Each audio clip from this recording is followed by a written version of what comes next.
December na naman. Ang bilis talaga ng panahon. Magpapasko na naman. Ang gusto ko lang naman sa Pasko is magkape. Magka-pera. Okay lang na wala kang pera. Ang mahalaga, sanay ka na. Ganito ang mukha ng walang lipstick. Walang makeup. Walang suklay. At walang pera.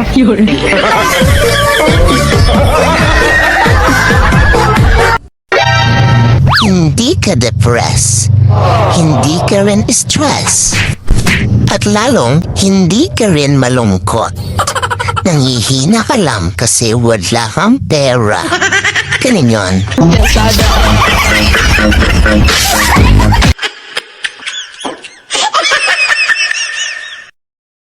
Kagigising ko lang nitong umaga. Nakita ko yung Gcash ko. Wala siyang laman. Uy, wala naman talagang laman Gcash mo. Anong iniiyak wala mo dyan?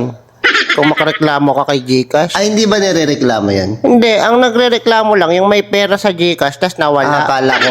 Hindi kala ko oras ng reklamo ngayon kay Gcash eh. Kala ko lahat tayo pwede magreklamo ganyan. Wala naman talagang laman Gcash mo eh. Pag walang laman, hindi rin. Hindi naman problema Sorry. ni Gcash kung wala ka Sorry, pera, bubo. Paiyak-iyak ka pa Nadamay dyan. pa tuloy si Gcash. Sorry Gcash. Mali pala ako.